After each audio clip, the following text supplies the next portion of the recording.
Today's scripture lesson is from the book of Matthew, chapter 24, verses 36 through 44, from the New Revised Standard Version. But about that day and hour no one knows, neither the angels of heaven nor the Son, but only the Father. For as the days of Noah were, so will be the coming of the Son of Man. For as in those days before the flood, they were eating and drinking, marrying and giving in marriage, until the day Noah entered the ark. And they knew nothing until the flood came and swept them all away. So too will be the coming of the Son of Man. Then two will be in the field. One will be taken, and one will be left. Two women will be grinding meal together. One will be taken, and one will be left. Keep awake, therefore, for you do not know on what day your Lord is coming. But understand this, if the owner of the house had known in what part of the night the thief was coming, he would have stayed awake and would not have let his house be broken into. Therefore, you must also be ready, for the Son of Man is coming at an unexpected hour. Dear friends, it is Advent. I mentioned it's the beginning of new year in church. And it is about coming. And so lectionary readings are prescribing us these readings from what is called Little Apocalypse or Synoptic Apocalypse. I preached about it 2 Sundays ago, about the destruction of temple. That was probably what triggered the composition of that unit. Last time I preached about it 2 weeks ago, and I said it was supposed not to scare people, but to bring them hope. And last time I mentioned one way it was bringing hope. Jerusalem and its temple were destroyed, they were in ruins. Word for people of faith was upside down. And the synoptic apocalypse, this revelation in the Gospels, was saying to the readers, don't worry, that was predicted. World is not getting out of divine control. That was that hopeful message. Today, I want to take it one step further. How could possibly the end of time bring hope, you might ask? How could the end of the world as we know it be anticipated and welcomed by anyone? Well, it depends. The end of time and the end of the world as we know it can indeed be eagerly desired and anticipated.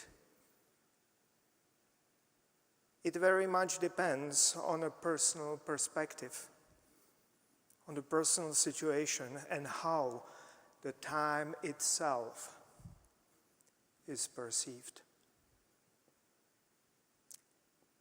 In the end, it's quite an easy thing. Let me give you a few examples. Starting, say, from the Gospel times. Imagine you are a Galilean peasant, a farmer, and you are badly pressed by your aristocracy, Herodian family. And you are kept in place by Roman army. Whoever tries even to rise up a voice is punished. Because of the imperial taxation, you are about to lose your farm, which has been in your family since time immemorable. And you saw it happen to your neighbors. And of course, you don't like it. You feel cornered, you feel trapped, and there is no easy way out of it. You want, anyhow, some kind of change. While the Romans and their local collaborators want to keep it as it is forever. And they are saying it. This is it. This is here forever. Romans and collaborators wanted to keep the status quo, while the oppressed and exploited desperately longed for a change. Any radical change. Something better. So that's where are the people who might be hoping for the end of time. And let me give you a different example, more recent, an American one. Imagine antebellum Alabama. You are a slave on a cotton plantation. You were born into slavery, say, in Massachusetts or in New Jersey or New York City itself. Then northeast states were to abolish slavery. You were hopeful. But before it happened, they sold you down to Alabama to work on fields. That indeed happened. They were driven, they were marched. Occasionally they were taken by trains or by boats, but often they were marched down there to slave on fields. To preserve capital here. That was the argument. We are not out of that burden which was imposed on us by the slavery, that founding sin of this nation. Even here, we are implicated. Of course, if you are like that, you want it to change. While your Alabamian genteel slaveholder wants to keep it forever. Slave owners wanted to keep the status quo.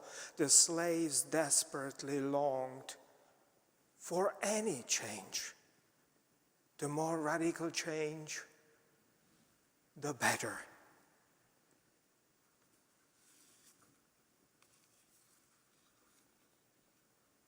Allow me more examples of abusive regimes presenting themselves as eternal. Nazi das Dritte Reich, the Third Reich, was also well known to my grandfather's and my parents' generation, as I'm from Central Europe and they're under occupation. Das Tausendjähriges Reich. You can actually translate that easily in English. That means 1,000 years empire. Empire to last for 1,000 years. Thankfully, it did not last that long. Still, what kind of havoc it brought. And I experienced personally this historical torpor under the Russian occupation during the Brezhnev, what seemed as endless stagnation, and we were told this is forever. And now we hear about the Russian posting everywhere in occupied and annexed Ukraine slogans, "Навсегда русский мир," forever part of the Russian world. Translating. The imperialists and oppressors always want to stop the time from ever changing, while the oppressed and exploited earnestly hope for abusive status quo to end. They hope for that time to end. They hope for radical change. In that respect, eschatology and apocalyptics is almost like an antecedent of revolutionary fervor when you think about it. It's mythological, but it brings the same emotions, same feelings.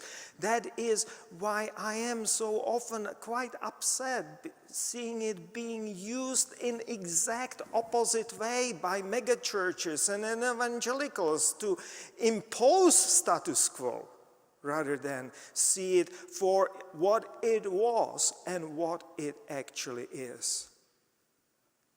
Why do you think we have several gospel parables, even in our reading, at least partly hinted, comparing the eschaton, the second coming of the kingdom or of Jesus? Why is it compared to a thief breaking into a house? Have you noticed it was there? And it is not only this particular passage, there are two others. It got sanitized later on in Gospels, as you probably noticed, but originally it was probably more radical. Those were not petty criminals, those were robbers ransacking the residences. This, for instance, imagine a white plantation house in Alabama, from that earlier image.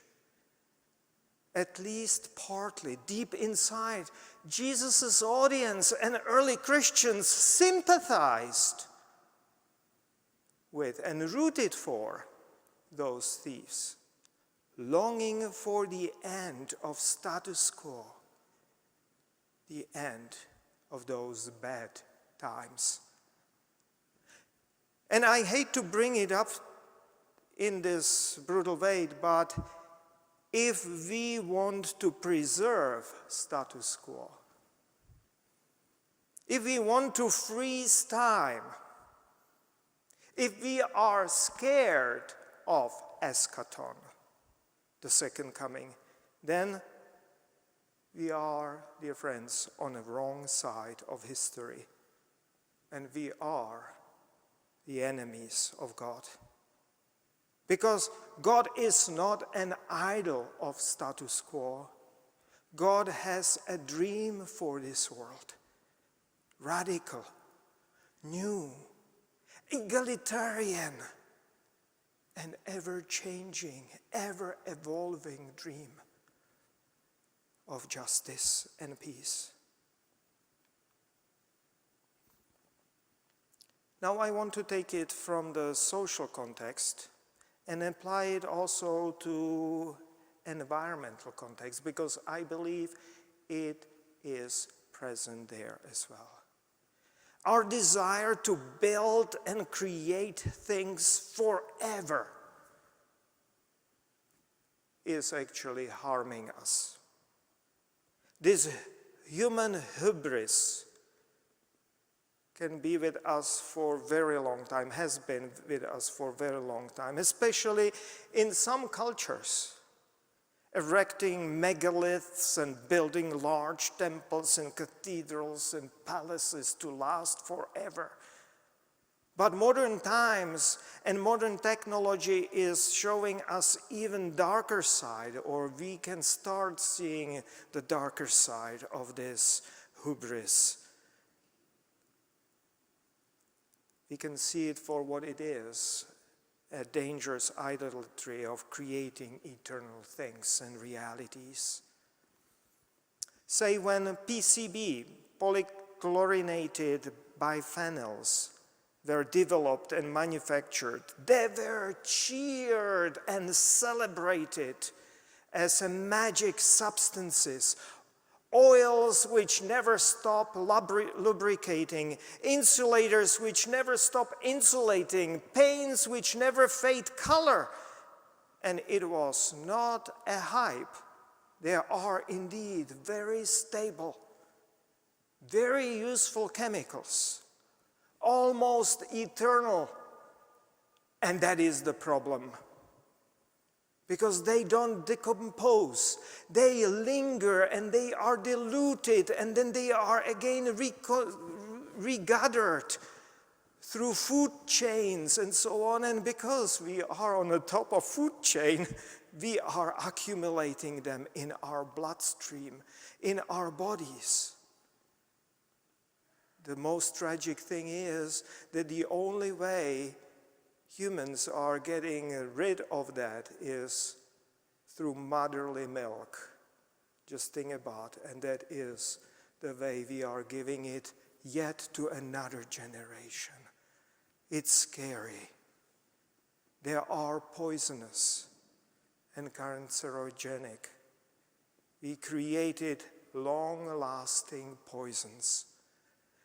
And as PCBs started to be regulated, they were not alone. Now we have PFAS, polyfluorinated substances, like Teflon, and water and grease repellents, and magical substances added to all sorts of products, including cosmetics or paper cups and pizza boxes.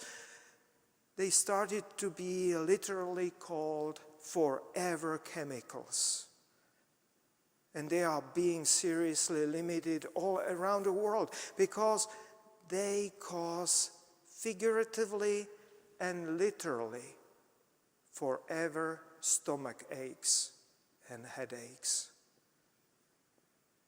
And I, of course, did not mention nuclear waste, which has all the potential to outlast not only our human race, but even our current geologic epoch.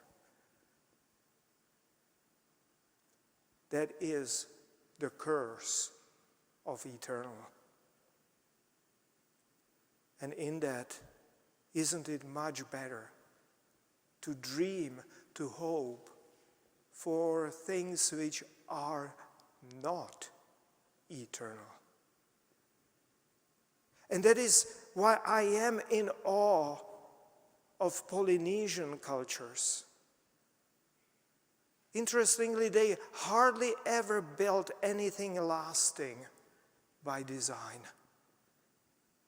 On their small islands, they needed to think of next generations, of recycling of resources. If they had filled their small islands with everlasting things, soon they would run out of space. They would not have resources. And where they did not follow this wisdom, like on Rapa Nui, Easter Island, it led to a catastrophe. Anywhere else, even the statues of their gods or their houses and their temples were made of wood and non-permanent. Art curators in the Metropolitan Museum have a hard time to keep the Polynesian artifacts made of fernwood, ferns and fernwood, and they are constantly coming apart. Because that's how they were built. They were never built for museums. They were built to be used and then by 2 or 3 generations replaced, while those others were ritually submitted to be recycled.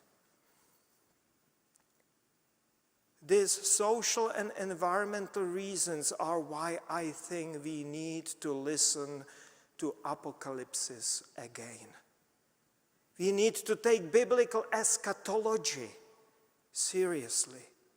Revelations are telling us something important about the essence of time, our time. Those apocalypses share invaluable insights about the curse of eternity and blessings of the ephemeral. Or how do you say ephemeral? Ephemeral? Ephemeral. Yeah, it's from Greek and it simply means ephemeral, and that means from day to day, or fleeting, changing. You can expand that into humble. Biblical revelations are inviting us to embrace it. Change of time, because God is not an idol of status quo. God has a dream for this world. Radical, new, and ever-changing. They're all parts of living world will flourish together. This is divine, ever-evolving dream.